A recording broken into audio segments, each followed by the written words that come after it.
The restaurant fell silent when the plate shattered. Wanjiku Mwangi stood frozen, her hands trembling as food slid across the polished floor. The customer's voice cut through the air, sharp, humiliating, while the manager ordered her to apologize. No one noticed the way she instinctively shielded her stomach. No one except the man at the VIP table. John Maina rose slowly to his feet. The city's most powerful CEO stared at the pregnant waitress in disbelief.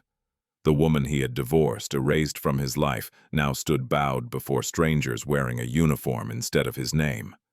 Their eyes met for a single devastating second, and in that moment, John realized something far worse than loss. She had survived him. Before we continue, where are you watching from and what time is it there right now? If stories of justice, healing, and second chances speak to you, don't forget to subscribe and stay with us. Wanjiku Mwangi woke before dawn as she always did. The single room she rented on the edge of Nairobi was still dark, the air cool and heavy with the smell of last night's rain. She lay still for a moment, one hand resting instinctively on her belly, waiting for the familiar flutter that reassured her. Everything was still all right. When it came faint but steady, she exhaled slowly and sat up. There was no mirror in the room. Only a cracked piece of glass leaned against the wall, but she avoided looking at her reflection anyway. It was easier not to see how tired she had become. Easier not to notice the hollowness in her cheeks, the way her uniform no longer fit the way it once had. She moved quietly, changing into the black and white waitress outfit she had folded neatly the night before. The shirt was one size too large, chosen deliberately. It helped hide the curve of her stomach, at least from people who weren't looking too closely. Most people never were. Outside, the city was already stirring. Matatus roared past, vendors called out prices, and the smell of frying mandazi drifted through the streets. Nairobi never paused for anyone's grief. It demanded movement, survival, endurance. On the walk to work, Wanjiku stopped briefly at a roadside kiosk and bought a cup of weak tea. It was all she could afford. She drank it slowly, knowing it would have to carry her through most of the day. The baby kicked again, stronger this time, as if reminding her not to forget herself. "I know," she murmured softly. "I'm trying." The restaurant where she worked sat in the heart of the city, polished glass and soft lighting designed to make wealth feel effortless. By the time she arrived, the other staff were already gathering near the back entrance. Laughter floated through the air, light, careless. Wanjiku smiled politely when greeted, but did not linger. She had learned that friendliness could turn dangerous without warning. Esther Adebayo, the floor manager, stood near the schedule board with her arms crossed. Her eyes flicked toward Wanjiku's stomach for just a second too long. "You're late," Esther said flatly. "I'm not," Wanjiku replied calmly, pointing to the clock on the wall. "I'm 5 minutes early." Esther's lips tightened. "Then don't argue. Go change your apron." Wanjiku did as she was told. Arguing never helped. It only gave Esther excuses. As she tied the apron around her waist, her thoughts drifted against her will to a time when mornings had been different. When she had woken in a quiet house, sunlight filtering through curtains she had chosen herself. When she had shared coffee with a man who once knew how she took her sugar. She pushed the memory away. That life belonged to another woman, another name. She was no longer Wanjiku Maina. She had made sure of that. The lunch rush passed in a blur of orders and clattering dishes. Her feet ached by midday, and a dull pain settled in her lower back. Still, she did not slow down. Slowing down invited questions. Questions led to consequences. During a brief break, she slipped outside and called her mother in Nyeri. "Mama, how are you feeling today?" she asked, forcing brightness into her voice. "I'm fine," her mother replied, though the slight wheeze said otherwise. "You sound tired, my child." "I'm just working," Wanjiku said. "I sent some money yesterday. It should arrive by evening." There was a pause on the other end. You shouldn't be carrying everything alone. Wanjiku closed her eyes. I'm not, she lied gently. I'll come visit soon. She ended the call before her voice could break. The truth that she was barely managing rent, food, and hospital visits was one her mother didn't need to carry too. Back inside, Esther was waiting. Tonight you'll be on the VIP section, she said, flipping through the reservation book. Wanjiku looked up sharply. I usually don't. Are you refusing? Esther asked, raising an eyebrow. No, Wanjiku said quickly. I'm just surprised. Don't be, Esther replied. They tip well, if you don't mess it up. Wanjiku nodded, though a tightness formed in her chest. The VIP section was unforgiving. Wealth magnified entitlement. Mistakes were not tolerated, especially from someone like her. As the afternoon stretched on, the restaurant transformed. Candles were lit, glassware polished again and again, and the air filled with low music and expensive perfume. Wanjiku adjusted her uniform one last time, smoothing the fabric over her stomach, hoping it would be enough. She told herself to focus. Just another shift. Just another night. But fate had already stepped into the room. When the first guests arrived, she kept her eyes down, moving between tables with practiced precision. Then she heard a familiar voice, deep, controlled, unmistakably calm, laughing softly near the VIP area. Her heart skipped. No, it couldn't be. She did not look up. She refused to look up. But when she reached the edge of the section and saw him standing there, taller than she remembered, dressed in a tailored suit that spoke of power and certainty, the past rushed back with brutal clarity. John Maina. For a split second, the room tilted. Wanjiku steadied herself against the service station, breathing through the surge of memory. She told herself he was just another customer, another man with money and influence. Nothing more. She walked toward the table. John saw her then. The recognition hit him like a blow he hadn't braced for. His expression changed, not dramatically, but enough for her to notice. Enough for her to know. Their eyes met. There was no anger in his, no triumph, only shock, and something else she refused to name. She broke the gaze first. Good evening, she said evenly, placing menus on the table. My name is Wanjiku. I'll be serving you tonight. Her voice did not shake. She was proud of that. John did not respond immediately. He simply stood there, staring at the woman he had once known in ways no one else ever had. The woman he had let go without a fight. The woman standing before him, now pregnant, working, surviving. Esther's voice cut in sharply from behind. Is there a problem here? Wanjiku straightened. No, madam. John finally spoke. No. He echoed quietly. There's no problem, but both of them knew that was a lie. As Wanjiku turned away to fetch drinks, she felt his gaze follow her, heavy and inescapable.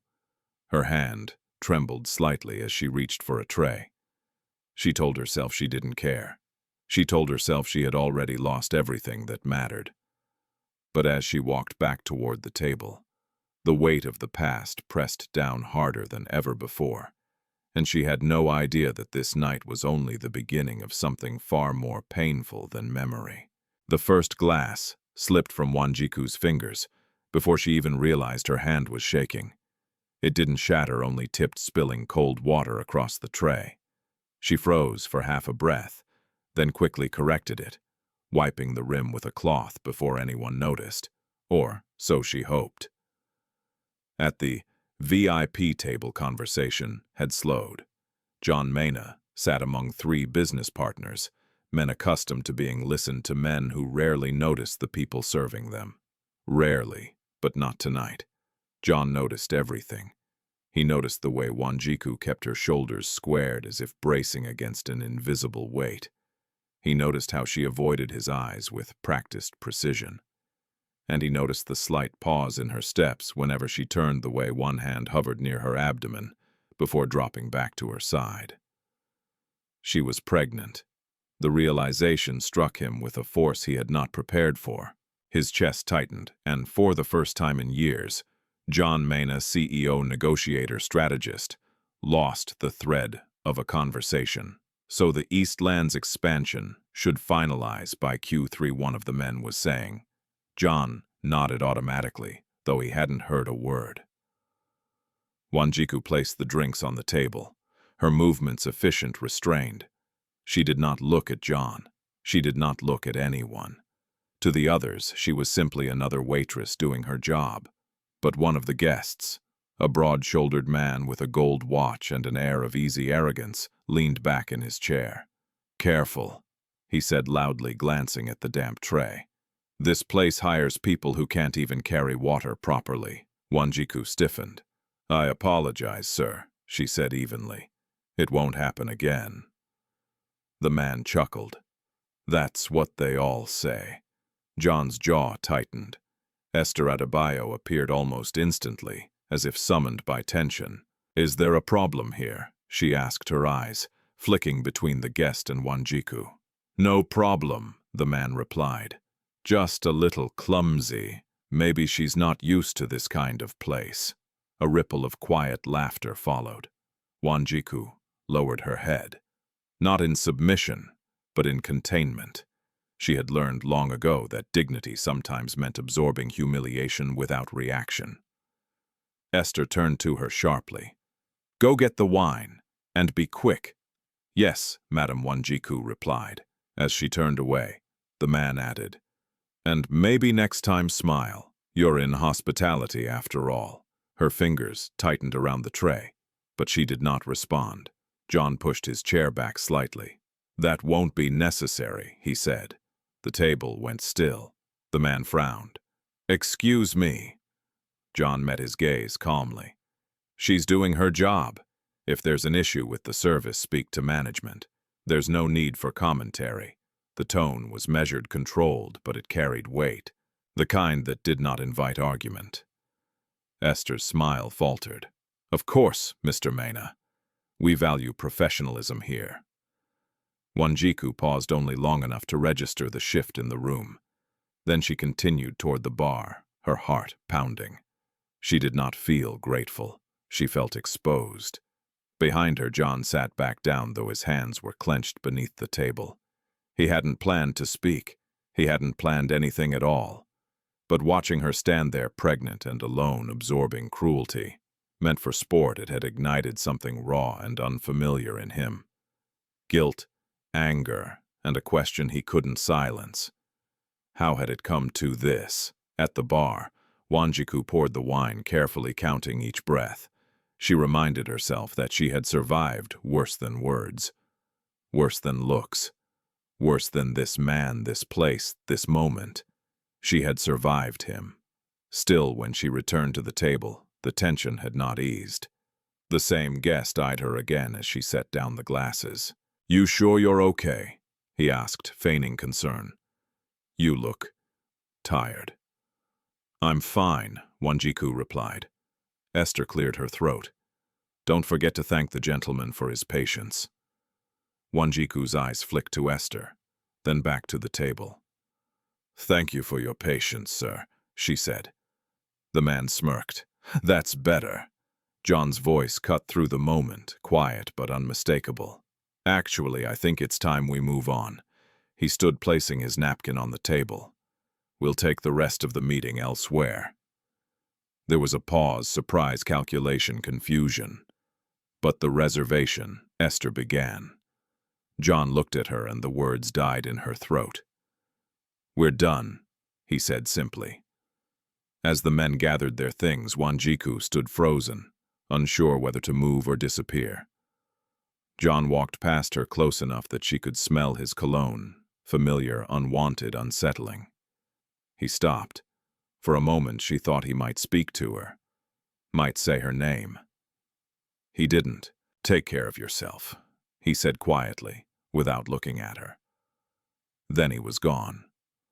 The doors closed behind the group, leaving the restaurant humming with whispers. Esther rounded on Wanjiku immediately. "What was that?" she hissed. "Do you know how much money that table represents?" "I didn't do anything wrong," Wanjiku replied, her voice steady despite the tremor in her chest. Esther's eyes narrowed. You embarrassed us. I followed instructions. You existed, Esther snapped. That was enough. The words landed harder than a slap. Go clean table 7, Esther said sharply. And if you cost us another client, don't bother coming back. Wanjiku nodded once and walked away. In the kitchen, she leaned against the wall, pressing a hand to her belly, as the room spun slightly. The baby kicked sharp, insistent. I know, she whispered again. I know.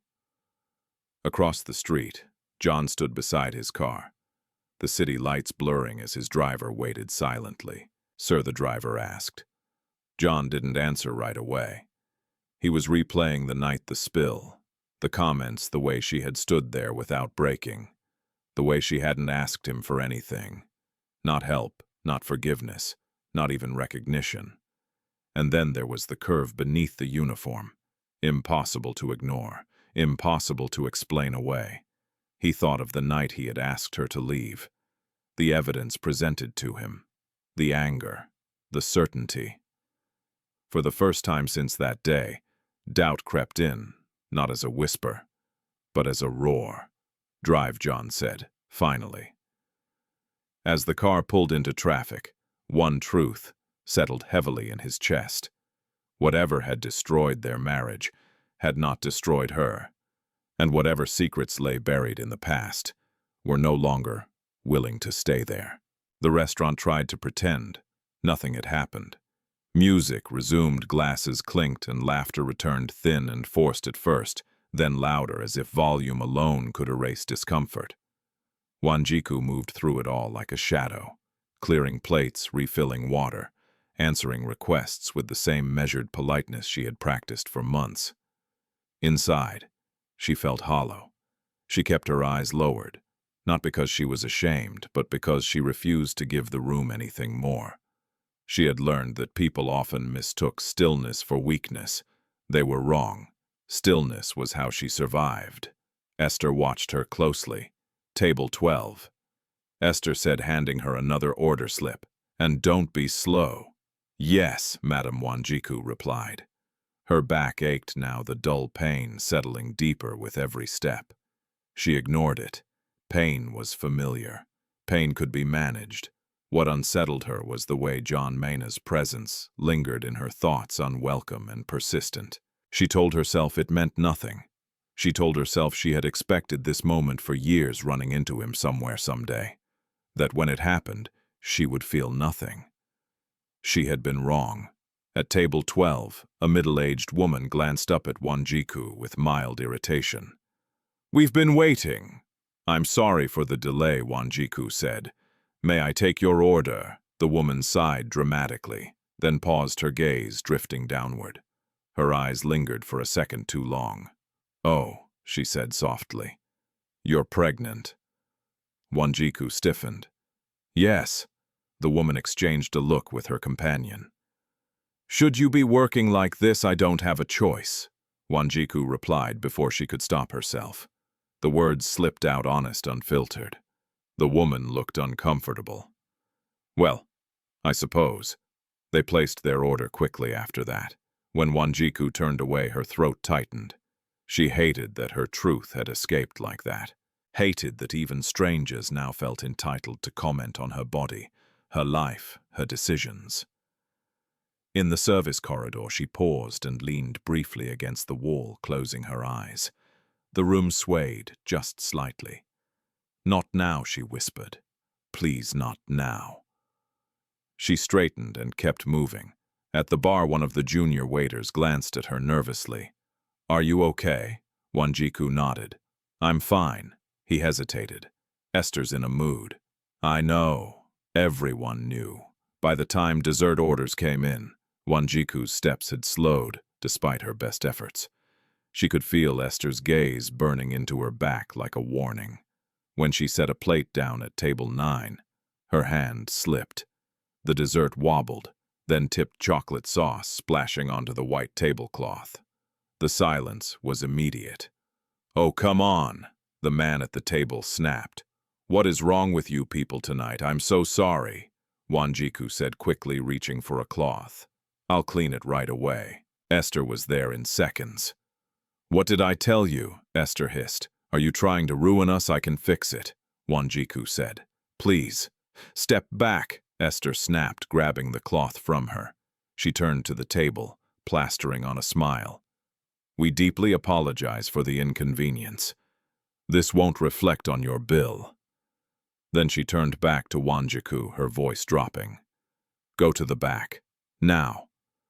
The humiliation burned hotter than the pain in her back. In the kitchen, the noise felt distant. Wanjiku sank onto a stool, her hands shaking uncontrollably now. Sweat beaded at her hairline. The baby kicked hard again and again. She pressed both hands to her belly, breathing shallowly. Easy, she whispered. I'm here. But her body wasn't listening. The door swung open. Esther stood there, arms crossed. What are you doing sitting? I just need a minute, Wanjiku said, struggling to stand. Esther's eyes flicked to her stomach, then away. You don't get minutes here. I'm dizzy, Wanjiku said quietly. That's not my problem, Esther interrupted. If you can't work, you shouldn't be here. Wanjiku met her gaze, then something hard and unyielding, rising through the fog of pain. I told you I was pregnant when you hired me. Esther scoffed. You said you could handle it, and I have, Wanjiku replied. Until now. For a moment it seemed like Esther might back down. Then her jaw tightened. Finish the shift, she said coldly. Or don't come back tomorrow. She turned and left. Wanjiku stood there stunned. Her chest tightened, not with fear but with a quiet, devastating clarity. This was the line. She walked back into the dining area, each step heavier than the last. The lights felt too bright now, the music too loud. Conversations blurred into noise. She reached the service station and grabbed a tray, her hands barely steady enough to hold it. Halfway to the table, the pain hit, sharply, sudden searing. Wanjiku gasped the tray, slipping from her fingers. Plates crashed to the floor, shattering this time. Gasps rippled through the room. She bent forward instinctively, one hand clutching her belly, the other bracing against the table. I'm sorry, she whispered, even as tears stung her eyes. Someone laughed nervously. Someone else muttered, This is ridiculous. Esther's voice cut through the noise. Wanjiku, what did you do now? Before Wanjiku could answer, her knees buckled. Strong hands caught her before she hit the floor. The room went completely silent. John Maina stood there, one arm around her shoulders, the other steadying her at the waist. His face was pale, his expression stripped of every mask he'd worn that night. She's done, he said quietly. Esther stared at him. Mr. Maina. She's done, John repeated, his voice firm. She needs help. Wanjiku tried to pull away. Don't argue, John said softly, close enough that only she could hear. Please. For the first time that night, her composure cracked. Tears slipped free despite her effort to hold them back. I don't want your help, she whispered, the words trembling. John's grip did not tighten. I know. He looked up, his gaze sweeping the room, customers, frozen mid-bite staff staring wide-eyed. If anyone has a problem, he said calmly, you can take it up with me. No one spoke. John turned back to Wanjiku. Can you stand? She nodded faintly. He helped her upright, careful, respectful, as if afraid of hurting her further. Together they moved toward the exit, the restaurant parting around them in stunned silence. Outside, the cool night air hit Wanjiku's face, and she inhaled sharply as if surfacing from underwater. She pulled her arm free then. I didn't ask for this, she said, her voice shaking. I didn't ask you to come back into my life. John nodded. I know. You don't get to decide when I'm worth noticing. She continued, anger. cutting through the pain. Not now, not ever. He met her gaze, and for the first time since they'd divorced, there was no defense in his eyes. "You're right," he said quietly. "I don't." She turned away from him, stepping into the darkness of the street on her own. John watched her go, the weight of the night settling heavily in his chest. He had intervened, but it was already clear this was not a rescue. It was a reckoning. John Maina did not sleep that night. The city outside his penthouse glowed as it always did, alive, impatient, indifferent, but inside everything felt stalled. He stood at the window, long after midnight, jacket draped over the back of a chair, replaying the evening with ruthless clarity. The shattered plates, the way Wanjiku had folded inward when the pain hit, the look in her eyes when she told him he didn't get to decide when she was worth noticing. She was right. John ran a hand through his hair and turned away from the glass. He had built an empire on decisiveness, on moving faster than hesitation, sharper than doubt. But this was different. This was not a deal to close or a rival to outmaneuver. This was the consequence of a choice he had made years ago and never questioned, until now. He sat at his desk and opened his laptop, not the company dashboard, not financial reports. He pulled up an old forgotten folder labeled Personal, a place he hadn't touched since the divorce. There it was. The email thread, the security report, the evidence that had convinced him Wanjiku had betrayed him. At the time, it had all seemed airtight. Now it felt thin. John picked up his phone and made a call. "Samuel," he said when the line connected. "It's John." There was a pause. Then a careful reply. "I didn't think you'd ever call me again." "I should have," John said. "I need you to look into something." Quietly. Another pause. "Why now?" John closed his eyes. "Because I was wrong." By morning, Nairobi's traffic had already swallowed the streets when John arrived at the office. The boardroom buzzed with routine urgency assistants moving briskly, screens lighting up with projections, executives discussing timelines. Daniel Kofi Mensah was already there, seated comfortably at the far end of the table. John, Daniel said with a warm smile. "You look tired. Long night." John replied evenly, taking his seat. Daniel leaned back. "That happens when you let emotions interfere with business." The words landed with deliberate precision. John studied him carefully. Daniel had always been like this, smooth, persuasive, impeccably calm. A man who never raised his voice, never left fingerprints. "How is the Nairobi housing project coming along?" Daniel continued. "I hear there were distractions last night." John met his gaze. "Everything that matters is moving forward." Daniel smiled faintly. "Good. Investors like stability." After the meeting, John retreated to his office. He stared at the city below, then turned as his assistant knocked. "Sir, the private investigator you requested is here." "Send him in." The man was discreet, efficient. He listened as John laid out exactly what he wanted. No speculation, no assumptions. Just facts. "I want a timeline," John said. "From the day my wife was accused to today. Every document, every transfer, every access point, and the woman the investigator asked." John hesitated. "What about her? Do you want me to look into her current situation?" John's jaw tightened. "Only to ensure she's safe. Nothing invasive." The investigator nodded. "Understood." That afternoon, John drove not in his usual armored car, but alone toward the part of the city he rarely entered. The streets narrowed. Buildings grew closer together, and the rhythm of life shifted from polished efficiency to bare necessity. He parked a block away from the address the investigator had provided. Wanjiku's building was small concrete, worn smooth by years of weather and neglect. Laundry hung from windows. Children played barefoot in the dust. Life here did not pause for regret. John did not go inside. He stood across the street, hands in his pockets. watching from a distance.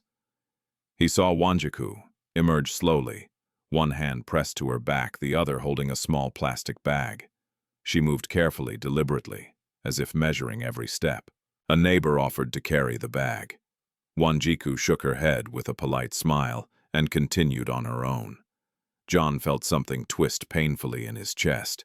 She was still doing everything alone.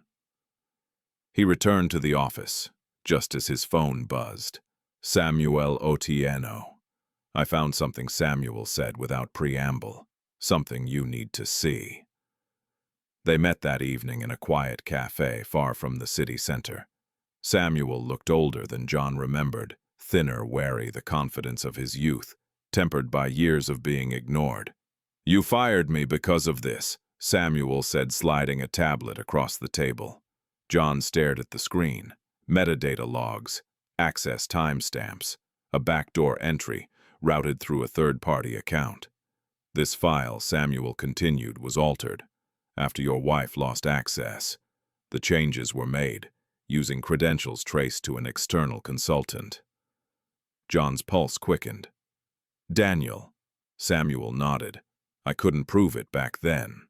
I tried to tell you something wasn't right." John swallowed hard. "I didn't listen." "No," Samuel said quietly. "You didn't." They sat in silence for a moment. "There's more," Samuel added. "If you want to reopen this properly, you'll need to move fast. People like Daniel don't leave loose ends." John leaned back, absorbing the weight of it all. Meanwhile, Wanjiku sat on the edge of her narrow bed, staring at the ceiling. The pain had eased slightly, but exhaustion clung to her bones. She had not returned to the restaurant. She already knew what Esther would say. Her phone buzzed. An unknown number. She ignored it. It buzzed again. She answered reluctantly. "Hello, Wanjiku," a familiar voice said gently. "It's John." Her grip tightened around the phone. "What do you want to make sure you're all right?" "I don't need you to check on me," she replied sharply. "I know," John said. "I won't come by. I won't push. I just need you to know I'm looking into what happened." "Everything." There was a pause. "That doesn't change anything," Wanjiku said. "No," John agreed, "but it should have been done a long time ago." Silence stretched between them. "The baby," John said carefully. "If you need, I'll handle it," Wanjiku interrupted. "Like I always have." She hung up before he could respond. John stared at the phone long after the call ended. This was not a story of redemption. Not yet. It was a reckoning with truth delayed too long, and a woman who had learned to survive without him. As night fell over, Nairobi once more, two lives moved in parallel, one digging relentlessly toward the past, the other bracing against a future that refused to wait.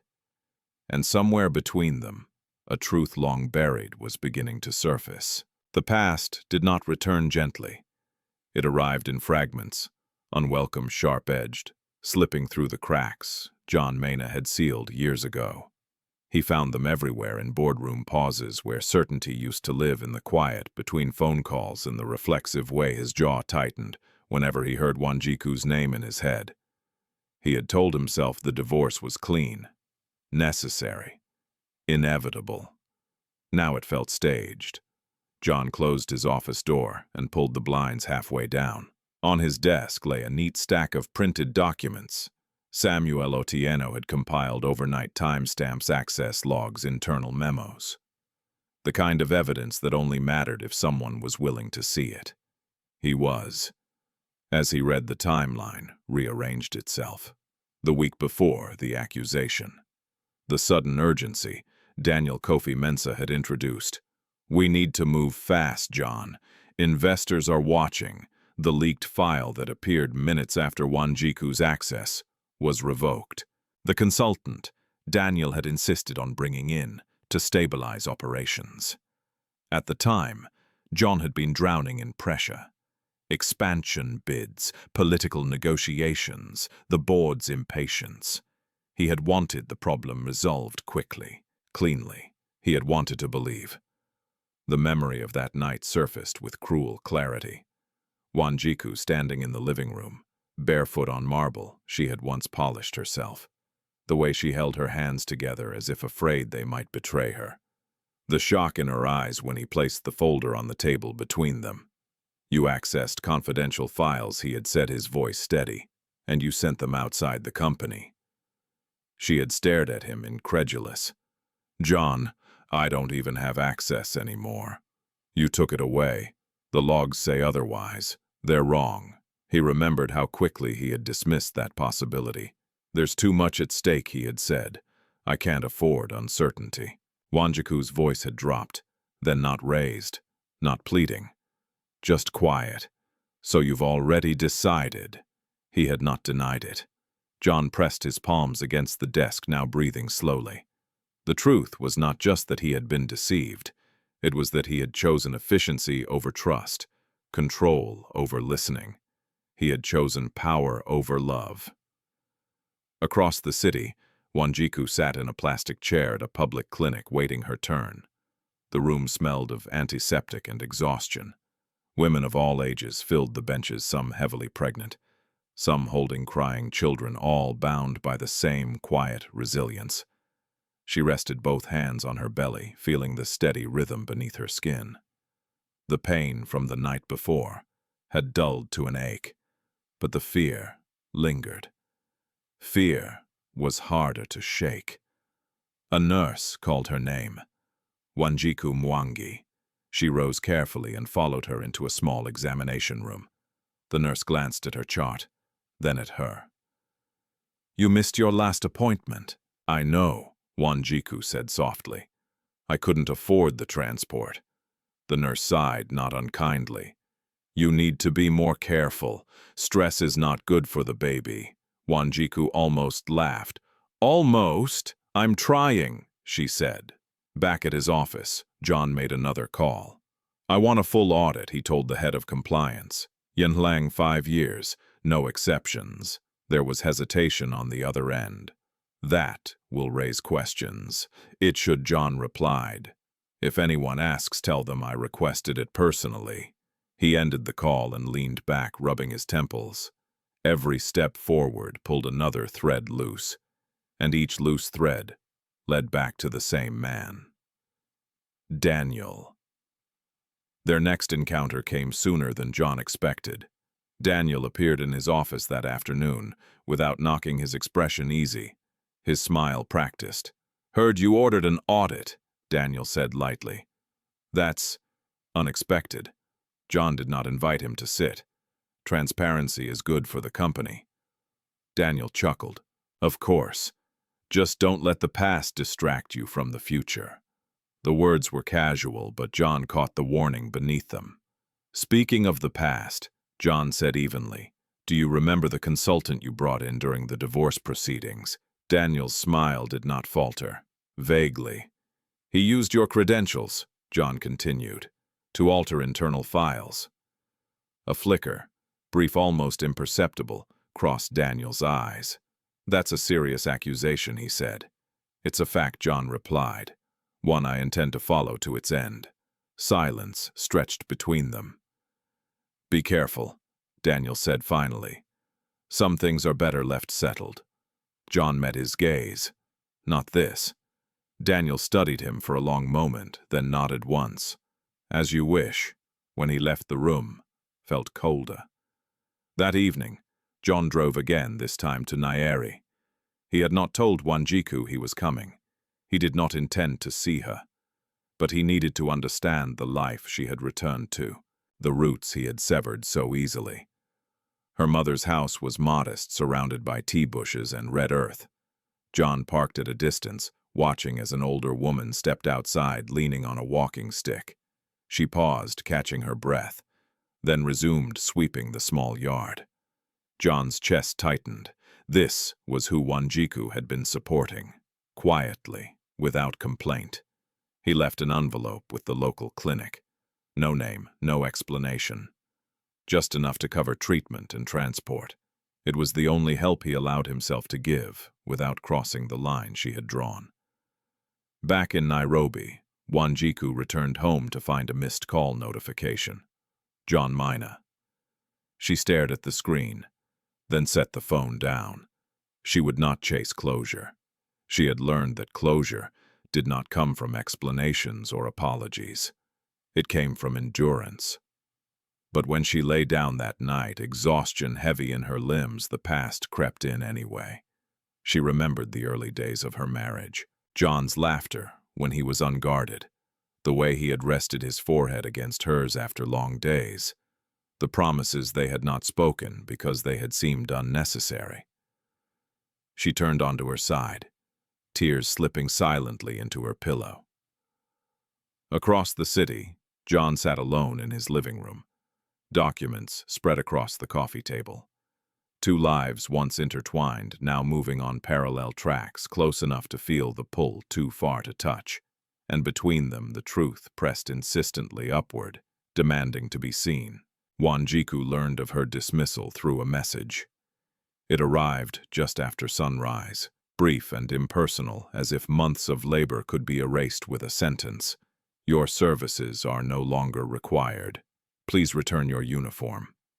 She stared at the screen, her thumb hovering uselessly over the words. For a moment she felt nothing at all. No anger, no shock, just a hollow quiet where reaction should have been. Then the weight of it settled. No job meant no daily wage, no transport to the clinic, no certainty. The city outside her window roared awake as usual, indifferent to the way her life had just narrowed further. She folded the phone face down and sat on the edge of her bed, both hands resting on her stomach. The baby shifted, a gentle reminder that time did not pause for grief. I know, she whispered. We'll figure it out. By mid-morning she had returned the uniform neatly washed and folded to the back entrance of the restaurant. Esther did not come out to meet her. A junior staff member took the bag without comment and shut the door. Wanjiku did not linger. She walked until the familiar streets blurred into unfamiliar ones, then stopped beneath the shade of a jacaranda tree. For the first time since the divorce, she allowed herself to sit and breathe without counting minutes. That was when her phone rang again. John Maina. She let it ring. It rang a second time. Then a message appeared. I heard what happened. I'm sorry. Please let me help. Her jaw tightened. She typed a response, deleted it, typed again. I don't need saving, she finally wrote. Please stop. She slipped the phone back into her bag and stood, ignoring the tightness in her chest. She would not let him rewrite her story as a rescue he arrived late to perform. Across town, John read the message and closed his eyes. He had expected resistance. He deserved it. Still, the finality of her words struck deeper than he anticipated. He paced his office, the city stretching endlessly below the glass. Sir, his assistant said cautiously from the doorway. Mr. Mensah has requested a meeting. John's eyes hardened. Tell him I'm unavailable. The assistant hesitated. He said it's urgent. John exhaled slowly. Send him in. Daniel Kofi Mensah entered with his usual composure, a faint smile playing at the corners of his mouth. Busy morning, he said. Word travels fast, so do consequences, John replied. Daniel raised an eyebrow. I assume this is about your personal situation. John leaned back in his chair. This is about the company. Of course, Daniel said smoothly. Though some would argue the two are becoming dangerously intertwined. John met his gaze. Are you threatening me? Daniel laughed softly. I'm advising you. Public sympathy is fickle. Investors dislike scandal. And what do you dislike? John asked quietly. Daniel's smile thinned. Instability. After he left, John remained seated long after the door closed. Daniel was right about one thing: pressure was mounting. The audit had stirred questions. Whispers circulated in hallways. Board members had begun to request clarifications. But John no longer felt the familiar urge to suppress discomfort for the sake of order. For the first time in years, he was willing to let things break if that was the cost of truth. That afternoon, he drove to the clinic in Nyeri. The nurse recognized him immediately, surprise flashing across her face. "You're the one who paid," she said quietly. John nodded. "I wanted to make sure the support continues." She studied him for a moment, then softened. "The mother worries about her daughter," she said. "But she won't ask." "I know," John replied. When he returned to Nairobi, his phone buzzed again.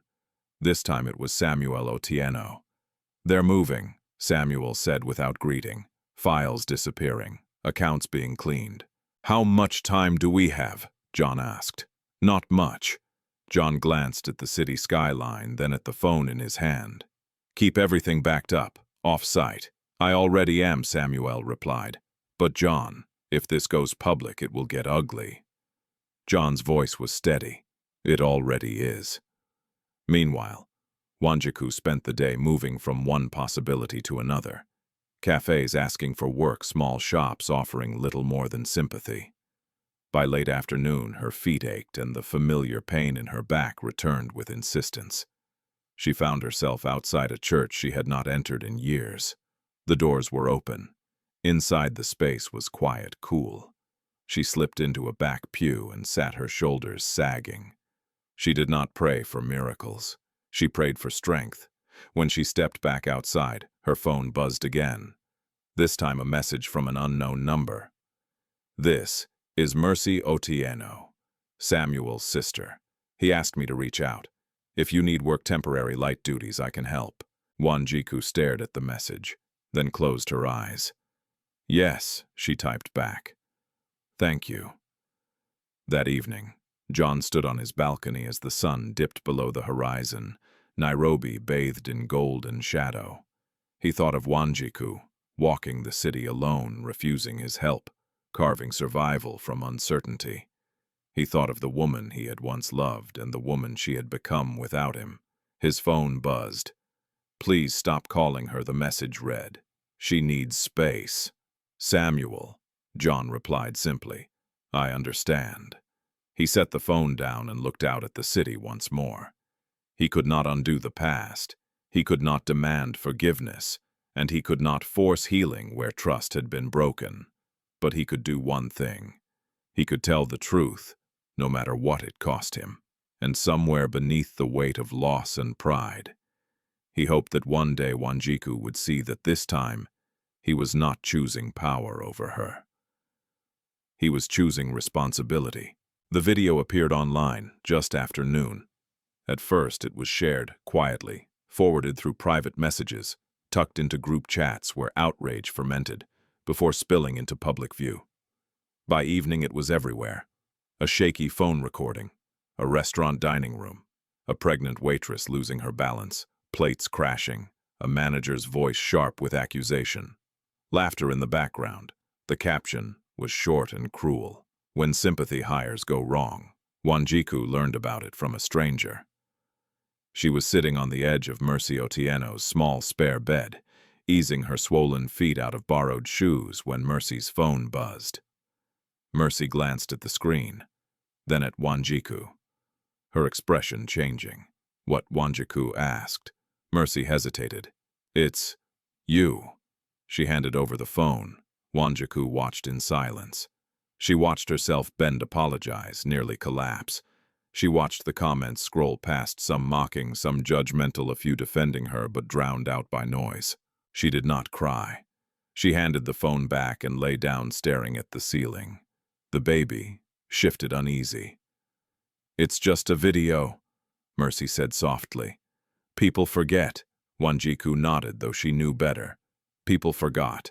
Humanity, not spectacle. Across the city, John Maina saw the video from a board member's message. "We need to talk. This is becoming a liability." John closed his office door and watched the clip all the way through, his face unreadable. When it ended, he replayed it once more, slower this time. He saw what the internet did, not the way Wanjiku instinctively protected her stomach.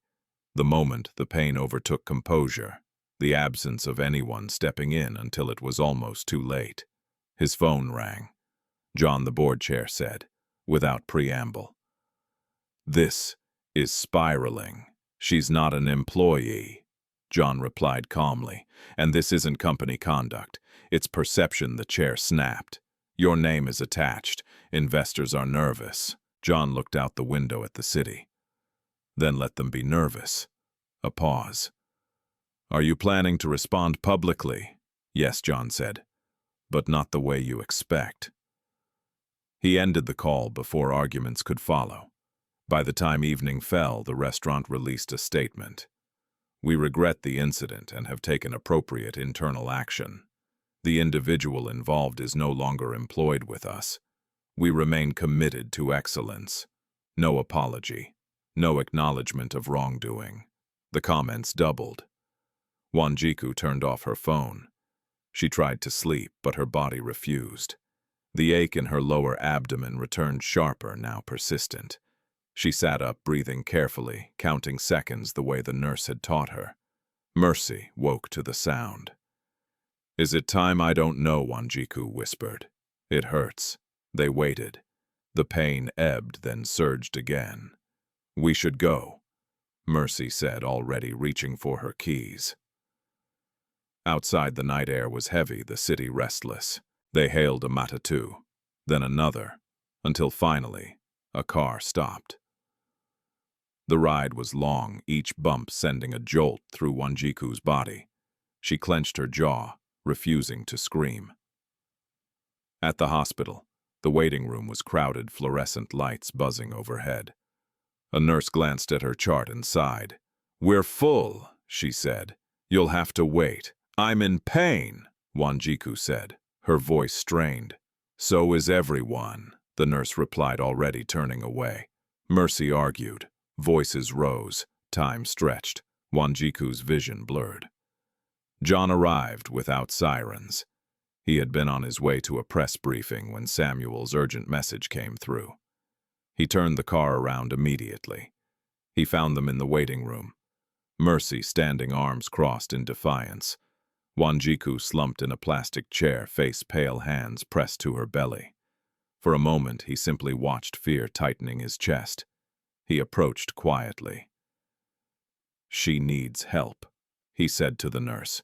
The nurse looked up. Irritation already forming, then recognition flickered. Yes, sir. Things moved quickly after that. Forms signed, a gurney, a curtained room. Wanjiku opened her eyes to see him standing there. No, she whispered. Don't. I'm not here to take over, John said softly. I'm here because this is serious. Tears slid silently down her temples. I told you to stop. I know, he replied, and I will, after this. The doctor entered, brisk and focused. She's dehydrated. Blood pressure is high. Stress is a factor. John nodded. Do whatever you need to do. When they were alone again, Wanjiku turned her face away. You didn't have to come, she said.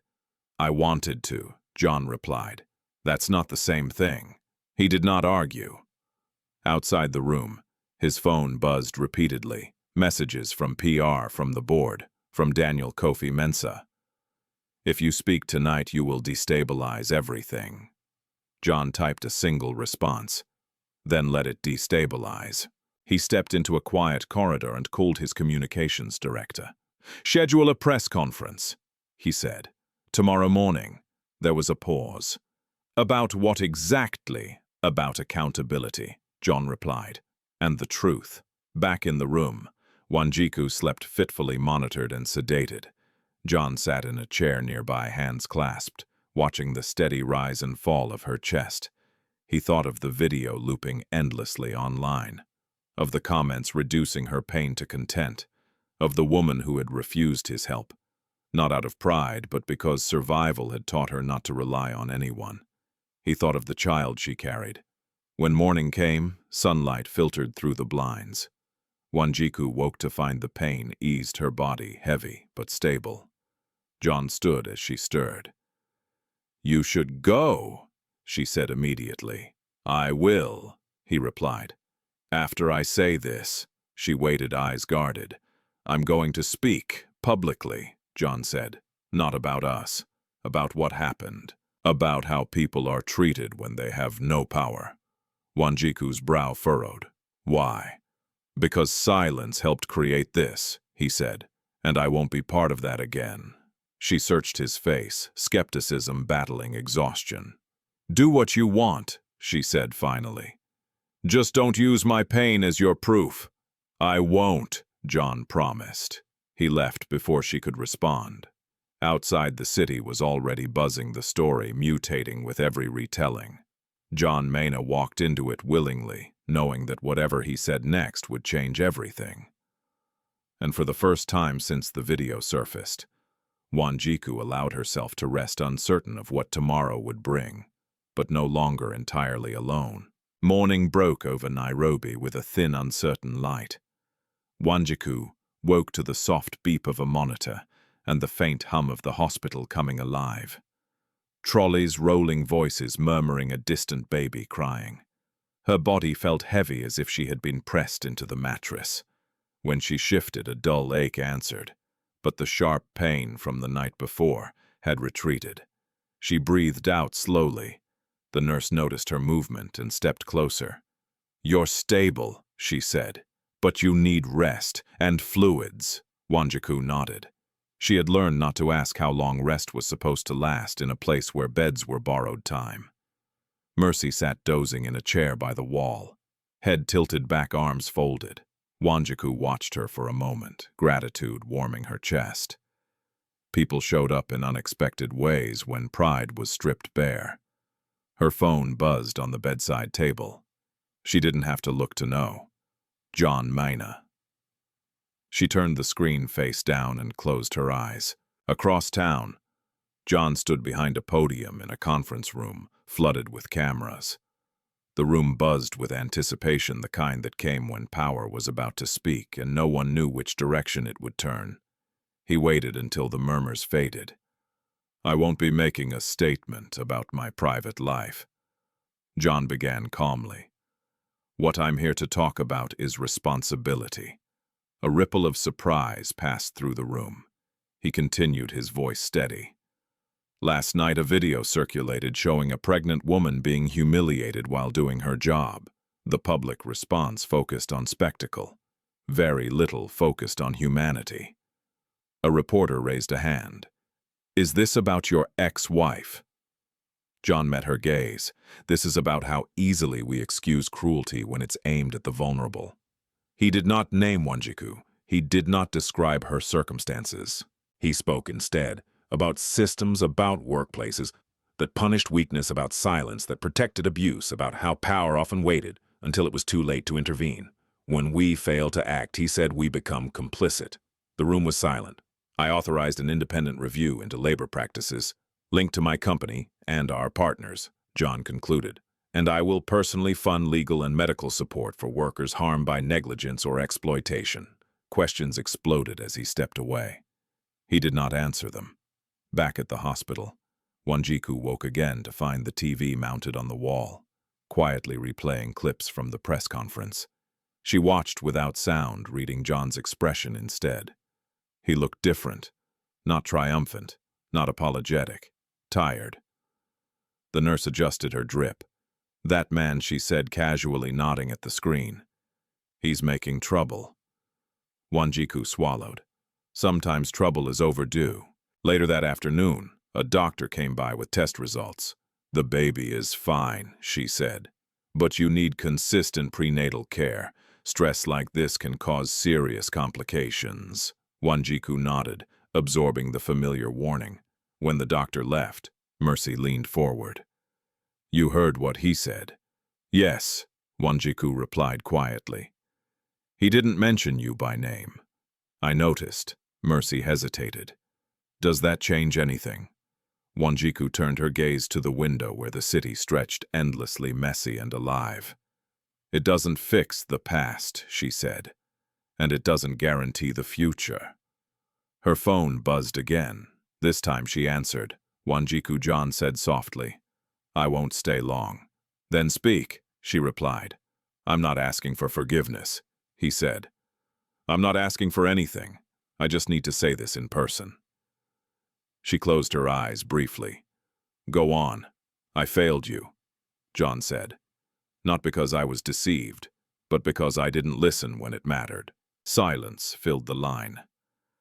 I didn't know you were pregnant, he continued. But that doesn't excuse what I did.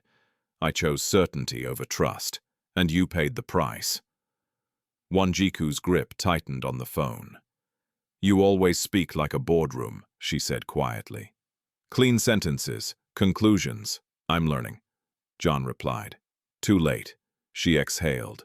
Why now? The question hung between them, heavier than accusation. Because I saw you break in public, John said, and I realized I helped put you there. Wanjiku's eyes burned. I broke. Long before that night, she said. You just weren't there to see it. I know. Then understand this, she said, voice firm, despite the tremor beneath it. You don't get to fix me. You don't get to redeem yourself through me.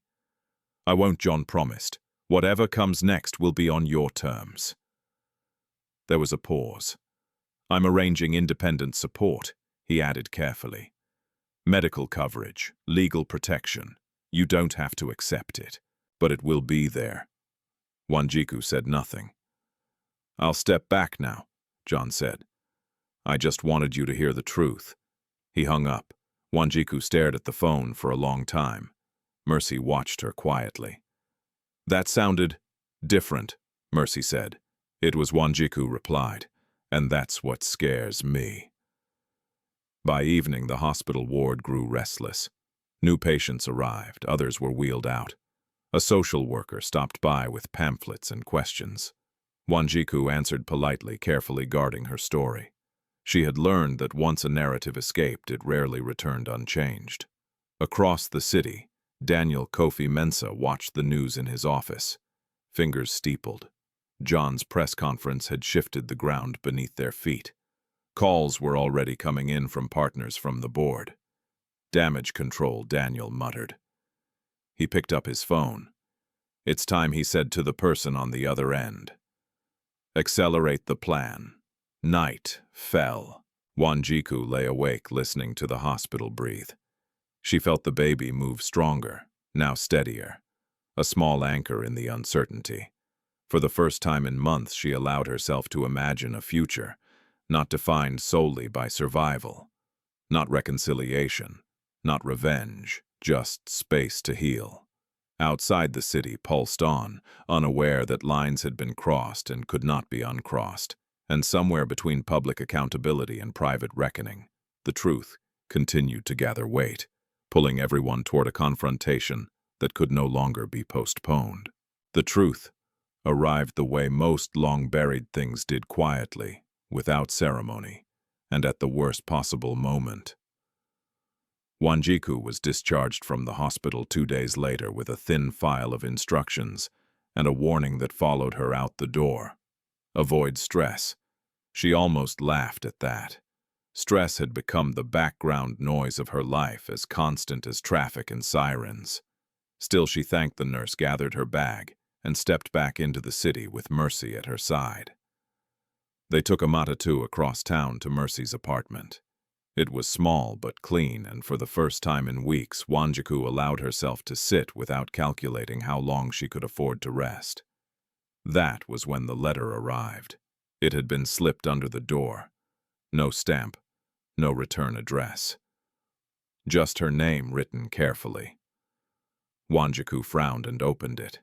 Inside was a photocopy of a medical form dated nearly 7 months earlier.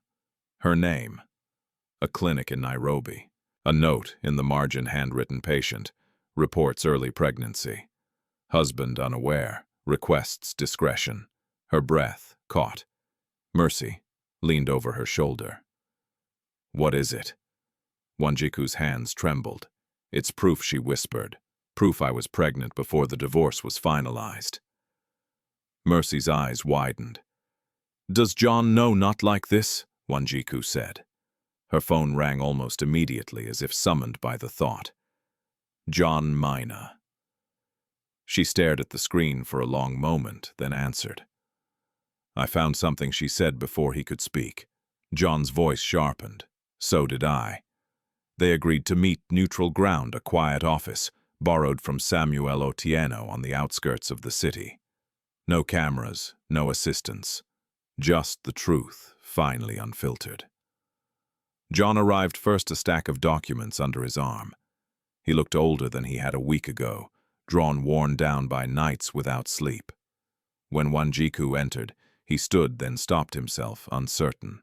She took a seat across from him and placed the letter on the table. "This," she said calmly, "is from the clinic. I went there the week you asked me to leave." John stared at the paper, then looked up slowly. "You were pregnant." "Yes." "And you didn't tell me." "I tried," Wanjiku replied. "You had already decided I was a criminal, a liar. There was no room left for truth."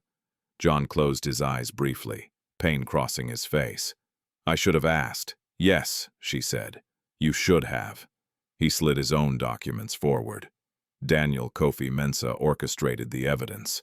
Samuel confirmed the access logs were manipulated.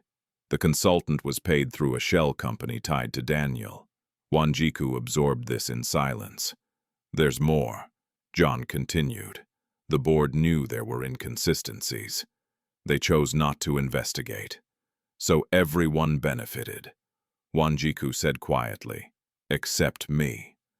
John met her gaze. "Except you." For a moment, neither spoke. Then Wanjiku said the words she had carried alone for months. "The baby is yours." The room seemed to contract around them. John's breath stuttered. He stared at her, not in disbelief, but in something closer to awe and terror combined. "I don't want anything from you," Wanjiku added immediately. "I'm not saying this to claim you, or your name. I'm saying it because the truth shouldn't belong to only one of us." John swallowed hard. "Thank you," he said hoarsely, "for telling me." Outside the room, the city continued as if nothing monumental had just shifted. Inside, the balance of everything changed. Later that afternoon, John received an urgent summons from the board. Daniel was already there, seated confidently, fingers drumming on the table. "This has gone far enough," the board chair said sharply. "Your public statements have unsettled investors. Now we're hearing rumors of personal entanglements resurfacing." John stood. "This isn't about entanglements. It's about accountability." Danielle leaned forward. "You're emotional, John. This is not the time to make reckless disclosures." John looked directly at him. "You altered company records." A murmur rippled through the room. Daniel's smile vanished. "Prove it." "I intend to," John replied. "Publicly." The chair slammed a hand on the table. "If you proceed, you risk your position." John did not hesitate. "Then I risk it." That evening, Daniel made his move. A press release leaked, anonymous, damaging, expertly framed. It suggested John Maina was using corporate resources to cover up a personal scandal involving a pregnant ex-wife and alleged misconduct. The narrative flipped overnight. By morning, headlines screamed speculation. Wanjiku watched the news in stunned silence. Mercy clenched her fists. "He's trying to destroy you both." Wanjiku closed her eyes. "He's trying to silence the truth." Her phone buzzed again. "John, they're coming for me," he said simply. "And they'll try to use you." "I won't speak," Wanjiku replied. "Not unless it's on my terms." "Good," John said. "Because this ends soon." The next days blurred into controlled chaos. Samuel worked around the clock, securing backups, contacting regulators. John prepared for a confrontation that would leave no room for retreat, and Wanjiku, still tired, still aching, made a decision of her own. She went to the clinic again and requested a full certified record of her pregnancy timeline. She gathered messages, call logs, anything that proved she had tried to reach John during the final days of their marriage. She was done protecting people who had not protected her. On the eve of the board's emergency meeting, John and Wanjiku spoke one last time before everything broke open. "No matter what happens tomorrow," John said quietly, "I will take responsibility." Wanjiku nodded. "I don't need a hero," she replied. "I need the truth to stand on its own." "It will," John said, "even if I don't." They ended the call in silence. That night, Wanjiku lay awake, one hand on her stomach, feeling the steady rhythm of new life inside her. She did not know what the morning would bring, loss, vindication, or something in between. But for the first time since the night she had been asked to leave, she was no longer carrying the truth alone. And that she realized changed everything. The emergency board meeting was scheduled for Thursday morning. By Wednesday night, Nairobi buzzed with speculation. News panels debated ethics and optics. Anonymous sources whispered to blogs. Commentators split neatly into camps, those who framed John Maina as a reckless executive, undone by sentiment, and those who sensed something darker beneath the surface. Wanjiku stayed offline. Mercy had insisted she rest, pressing a cup of warm porridge into her hands and ushering her toward the couch. The apartment was quiet, the kind of quiet that made thoughts louder. Wanjiku lay back, one hand resting over her belly, feeling the baby's slow, steady movements. This ends soon, she told herself. One way or another. Her phone buzzed. Samuel Otieno. They're rushing it. His message read. Documents are being removed from the server. I've secured what I can. Wanjiku typed back. Be careful, always, Samuel replied. And there's something else. Someone reached out to me tonight. A former accounts officer. She's willing to talk. Wanjiku's pulse quickened. About Daniel. About everything, Samuel wrote. Across town, John Maina sat alone in his office. The city lights dimmed behind half-lowered blinds. He had dismissed his assistant hours earlier and unplugged the television. He wanted no voices, but his own thoughts. They came relentlessly. He thought of the first year of marriage, the way Wanjiku laughed easily, then the way she trusted him without reservation. He thought of how quickly he had grown used to being believed, obeyed, deferred to. How easily certainty had replaced listening. He opened a drawer and took out a slim notebook. Inside were notes he had kept during the earliest days of the company. Ideas, doubts, reminders to himself about why he had started. He flipped to a page he hadn't read in years. Never confuse control with leadership. He closed the notebook and stood. His phone rang. Daniel Kofi Mensah. John answered without greeting. You're forcing the board's hand, Daniel said smoothly. They don't appreciate ultimatums. I'm not issuing one, John replied. I'm telling the truth. Daniel chuckled. Truth is flexible. Not anymore. There was a pause longer than usual. You think you've won something, Daniel said quietly. But if you push this, you'll lose everything. Your position, your reputation. John's voice did not waver. I already lost what mattered most. I won't lose myself too. Daniel exhaled irritation, finally breaking through. This woman has you dismantling your own life. John's eyes hardened. You dismantled it years ago. The call ended abruptly. That night, Wanjiku dreamed of doors. Some closed softly, others slammed. One stood open, light spilling through, but she couldn't see what lay beyond it. She woke before dawn, heart racing, the baby shifting as if sharing her unease. Mercy was already up, scrolling through her phone with a frown. There's a new leak, she said. They're saying John might step down. Wanjiku sat up slowly. He won't, she said. You sound sure. I know him, Wanjiku replied. Or I knew him. He doesn't retreat. She reached for her phone and typed a message to Samuel. Is the witness ready? Yes, Samuel replied. She's scared, but she's ready. The accounts officer, her name was Lillian Njeri, met them that afternoon in a small law office Samuel had arranged.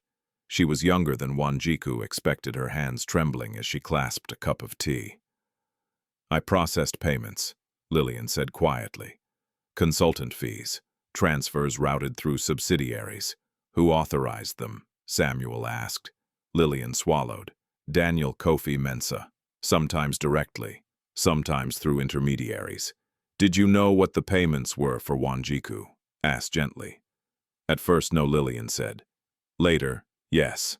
I raised concerns. I was told to keep quiet or lose my job. She slid a flash drive across the table.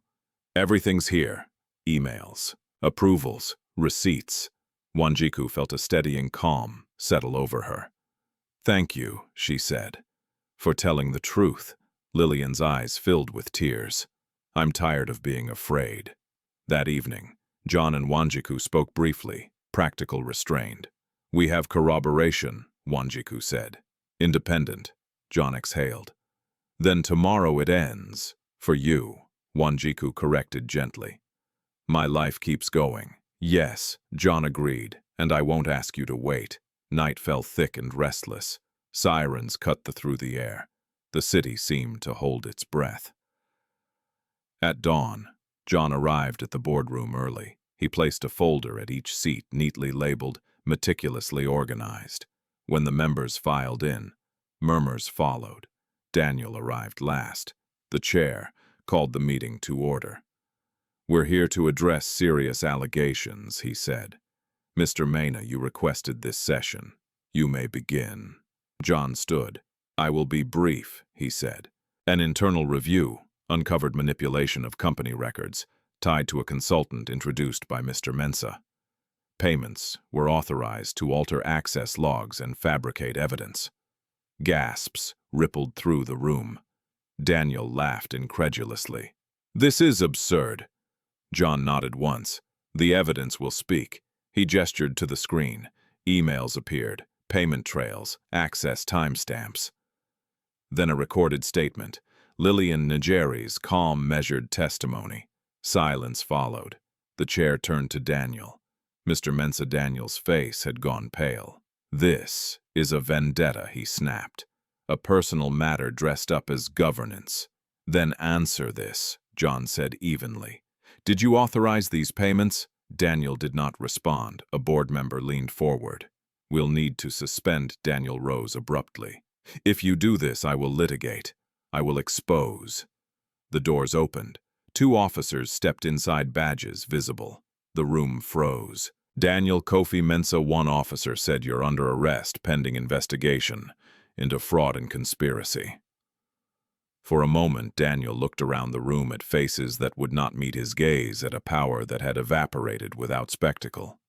Then he laughed once bitterly and allowed himself to be led away. The chair sank back into his seat. Mr. Maina, he said hoarsely. This board owes you. John raised a hand. This isn't about me. Outside the building, reporters swarmed. John did not stop. Wanjiku watched the live feed from Mercy's apartment, heart-steady tears slipping free despite herself. Not of joy, of release. When the broadcast cut, she turned off the television and stood feeling the baby move strongly. It's done, she whispered. Her phone buzzed. He's been taken into custody, Samuel wrote. You were brave. Wanjiku smiled faintly. So were you. Later, John called. It's finished, he said simply. For today, Wanjiku replied. The rest takes time. Yes, John agreed, and I'll give it. They ended the call without promises. Outside, Nairobi exhaled and surged on vendors calling engines, revving, life continuing. Inside Mercy's apartment, Wanjiku packed her things carefully, preparing for the next step forward. Justice had arrived. Healing, she knew, would take longer. The city did not celebrate justice. It absorbed it. By the next morning, Nairobi's streets were as crowded as ever.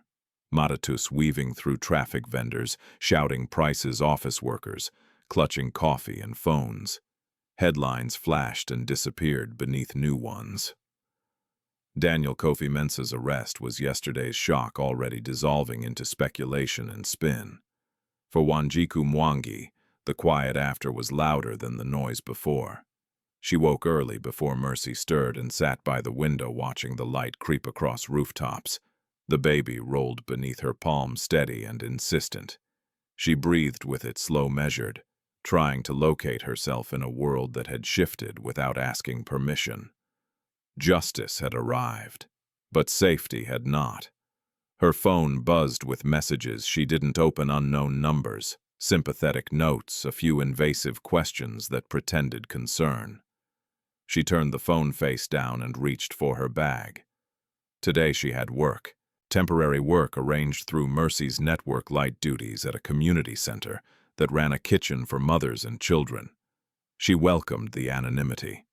At the center, the smell of porridge and soap mingled in the air. Women moved with purpose laughter, breaking out in small pockets. No one stared at her stomach. No one asked for her story. They handed her gloves and showed her where to stand. "Do what you can," the coordinator said kindly. "Rest when you need to." Wanjiku nodded gratitude settling into her bones. She peeled carrots-wiped counters, listened to conversations about school fees and bus routes and weather. Ordinary life, messy and grounding. Across town, John Maina faced a different quiet. The boardroom that had roared the day before now felt cavernous. Papers lay neatly stacked. The crisis binders were already being archived. The chair cleared his throat. "We will issue a formal statement," he said. "Full cooperation with authorities. A review of governance structures."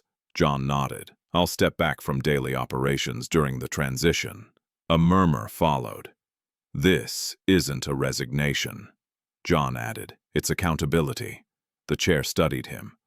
"Your position remains pending," I know John said, "but leadership isn't about clinging to the chair." When the meeting ended, John returned to his office and closed the door. He stood for a moment, absorbing the stillness. Then he did something he hadn't done in years. He called a therapist. The session was awkward at first, words halting, instincts defensive, but when the therapist asked him to describe the night he asked Wanjiku to leave, John's composure cracked. The memory poured out unfiltered, stripped of justification. "You chose speed over care," the therapist said gently.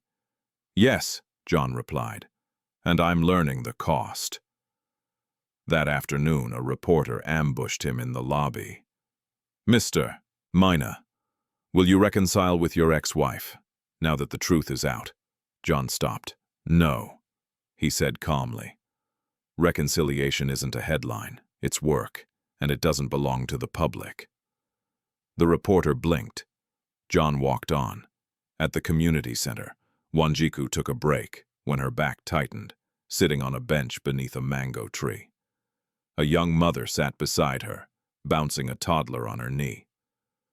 "You're new," the woman said. "Yes," Wanjiku replied. "Good," the woman smiled. "We look out for each other here." Wanjiku smiled back, surprised by how much she needed to hear that. Her phone buzzed. Once Samuel Otieno. "Regulators are moving fast," he wrote. "There may be follow-up interviews. You don't have to do anything." Wanjiku typed back, "I know. Thank you." As dusk approached, she returned to Mercy's apartment, tired but steadier than she'd felt in days. Mercy handed her a mug of tea and studied her face. "You look lighter," Mercy said. "I worked," Wanjiku replied simply. Later that evening, John sent a single message. "I've arranged independent prenatal care through a foundation. No names attached. If you choose it, it's yours. If not, I'll respect that." Wanjiku read the message twice. Then she set the phone down and waited until her breath settled before replying. "Send the information. I'll decide." It was the closest she had come to accepting help on her own terms. It felt like a small victory. The following days unfolded carefully.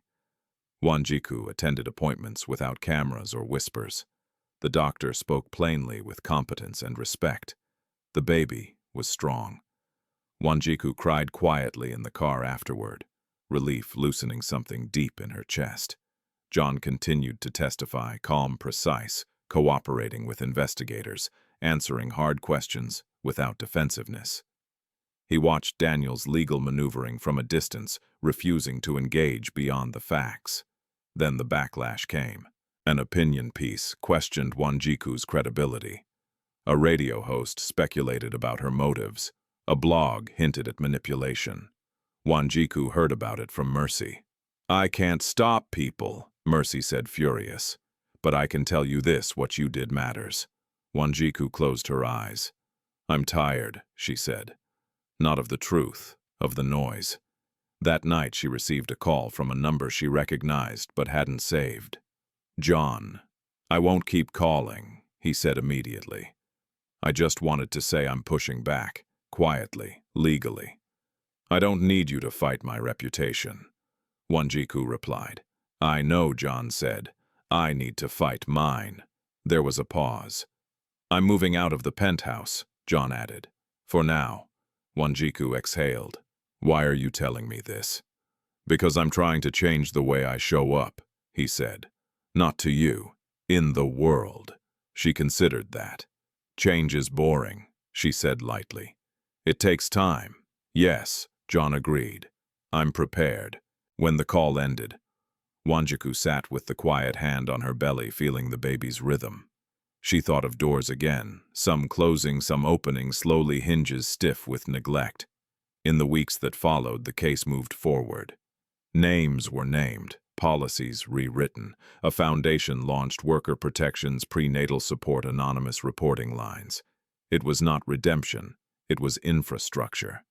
At the community center, Wanjiku was offered a longer-term role, coordinating supplies, training volunteers. She accepted, surprised by the ease of the decision. On a warm afternoon, she stood in the doorway watching children line up for lunch. She felt the baby kick hard, as if announcing itself. "We're okay," she whispered. "We're getting there." Across the city, John closed his office door at dusk and wrote in the old notebook again. "Leadership is what remains after power leaves the room." He closed the notebook and stood. Justice had opened a path. Healing, he knew, would demand patience from both of them. And this time neither would rush it.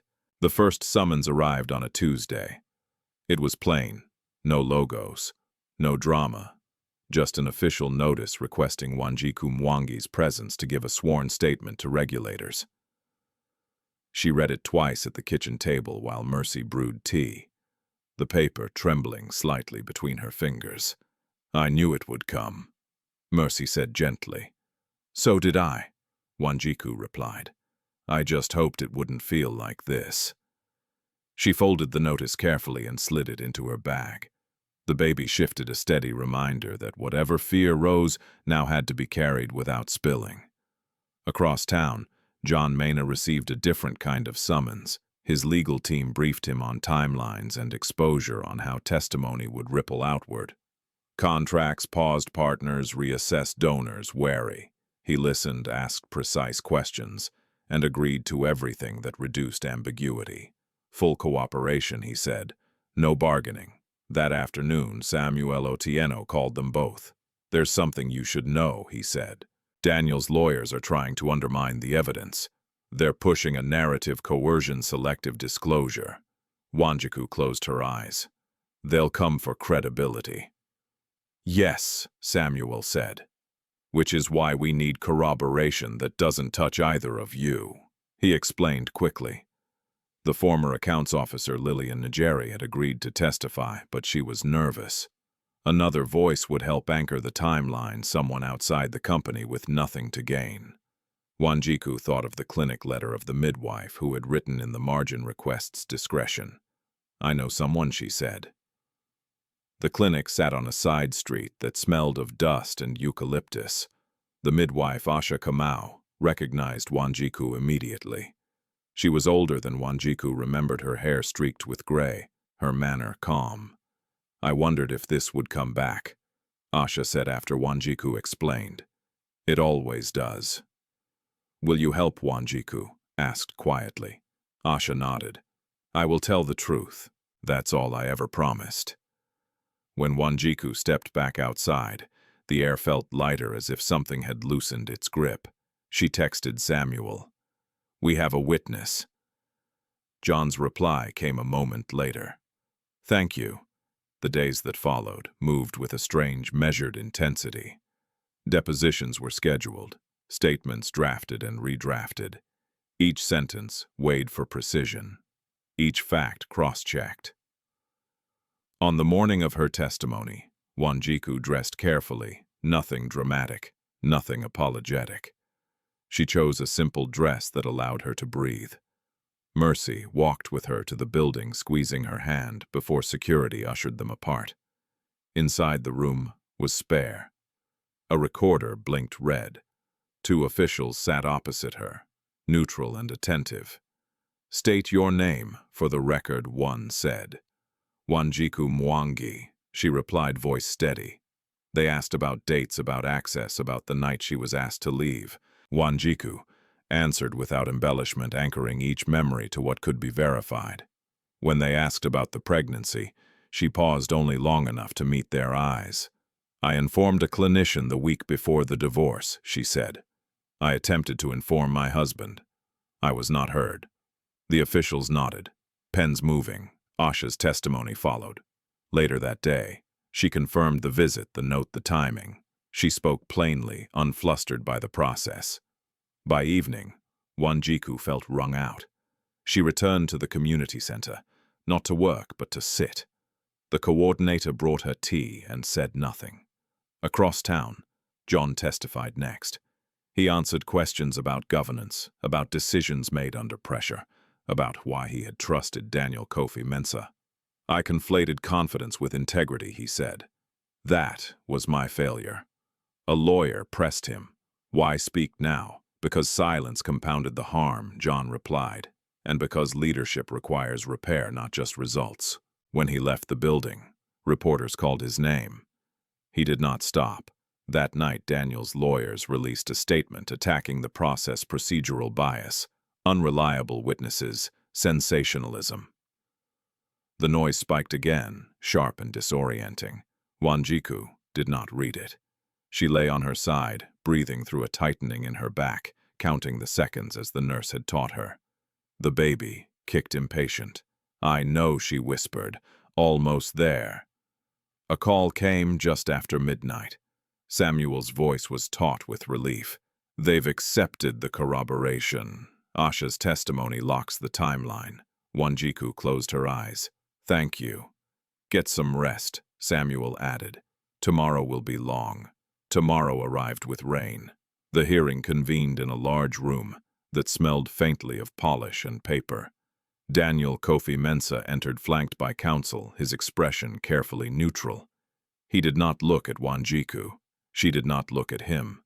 Evidence unfolded methodically. Payment trails, access logs, emails, Lillian's testimony, Asha's confirmation. Each piece slid into place, not as spectacle, but as structure. When Daniel's counsel attempted to discredit Wanjiku, the chair intervened.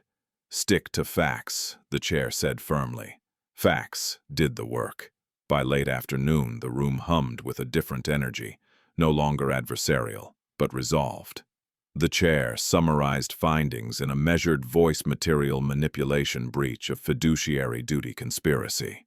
"Referrals will be made," the chair concluded. "Further action pending." Outside rain softened the city's edges. Wanjiku stepped into it, letting the cool drops settle her nerves. Mercy met her with an umbrella and a fierce hug. "You did it," Mercy said. "We did," Wanjiku replied. John waited a short distance away. He did not approach until Mercy nodded and stepped aside. "You okay?" he asked. Wanjiku nodded. "Tired?" "Me too," John said. They stood under the awning, listening to rain drum against metal. For a moment, neither spoke.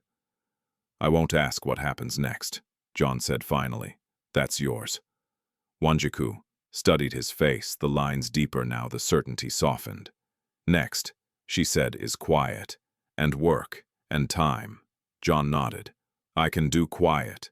A week later, the regulator's findings were published. The headlines were precise, unsensational. Daniel Kofi Mensah's name appeared where it belonged, in findings, not rumor. Policies followed. Consequences settled. The community center hosted a small gathering for mothers. Wanjiku stood near the doorway, watching children laugh, feeling the baby stretch decisively. Samuel sent a final message that evening. "It's done," Wanjiku replied with a single word. "Thank you."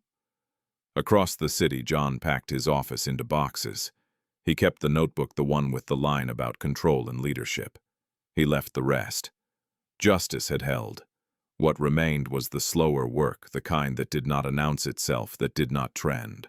Wanjiku walked home, under a clearing sky, the rain lifting the air fresh. She placed a hand on her belly and smiled, not because everything was resolved, but because something essential had been reclaimed. Her voice. The day of reckoning did not arrive with sirens or spectacle. It arrived with folders, cardboard boxes stacked neatly along a corridor, files labeled in careful handwriting, evidence reduced to paper and timestamps, ordinary things that together dismantled a man who had once seemed untouchable. Daniel Kofi Mensah stood before the tribunal with his shoulders squared, his suit impeccable. He had learned long ago that posture could project innocence, even when facts did not. His lawyers whispered at his sides, passing notes, rearranging strategy in real time. Across the room, Wanjiku Mwangi sat quietly, hands folded over her stomach, breathing slow and measured. She had been advised to stay home, to avoid stress, to let others speak for her. She had declined. This was not about presence as performance. It was about witnessing the truth stand without embellishment. The chair called the session to order. "We will proceed with closing submissions," he said. "Mr. Mensah's counsel may begin." The argument was polished, language precise, doubt introduced like mist, subtle, pervasive. They questioned intent, challenged timelines, suggested coincidence where design had been proven. They framed Daniel as a businessman caught in a maelstrom of assumptions. When they finished, the room was quiet. The chair turned. "Mr. Maina." John rose slowly. He had prepared remarks. He did not use them. "I want to be clear," he began, voice steady. "This is not a personal vendetta. This is a failure of governance that I participated in." A ripple moved through the room. "I trusted confidence over verification." John continued. "I accepted speed over care. Those choices created space for manipulation, and people were harmed." He paused, then gestured gently toward Wanjiku. "My former wife lost her reputation, her livelihood, and her safety because I did not listen. That is my responsibility." Daniel's counsel objected. "Relevance." The chair raised a hand. "Overruled. Continue." John nodded once. "We can debate motive. We can debate language, but the facts remain. Records were altered. Payments were concealed. Access was misused, and the outcome was not abstract." He sat. The chair turned to Wanjiku. "Ms. Mwangi, you may speak if you wish." Wanjiku stood. She did not look at Daniel. She did not look at the cameras. She looked at the chair, then at the stack of files on the table. "I won't repeat what's already on record," she said calmly. "I won't dramatize my life for effect." She placed a hand on her belly, grounding herself. "I'm here to say these systems don't hurt people on their own. People do, and systems protect them when silence is rewarded." She paused, letting the words settle. "I asked to be heard. I was not. I asked to be safe. I was not. What changed is not the evidence. It's that the room decided to listen." She sat. Silence followed, dense, undeniable. The chair consulted with the panel. Papers shifted. A clock ticked somewhere beyond the walls.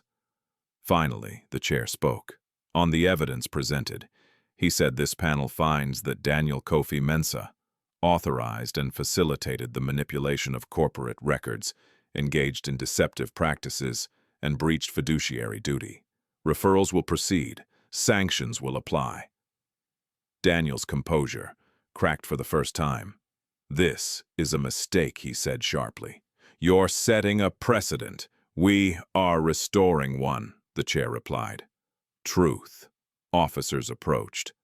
Daniel stood, jaw-tight, eyes scanning the room for a face that would meet his. None did. As he was escorted out, the air seemed to exhale. Outside, the city waited impatient, curious, ready to move on. Reporters, clustered microphones extended. John stepped into the light first. "I have no further statement," he said. "The findings speak." He turned back inside. Wanjiku emerged moments later, Mercy at her side. Cameras surged. Mercy lifted a hand, firm. "No questions," she said. Wanjiku paused at the threshold. She did not address the crowd. She addressed the quiet within herself, the place that had learned to brace, to endure, to wait. Then she walked on. That evening, Nairobi hummed with a different cadence. Not celebration, resolution. At the community center, women gathered for dinner. Someone had brought chapati. Someone else sang softly while children chased each other between chairs. Wanjiku sat at the edge, smiling at a joke she barely heard, feeling the baby shift decisively.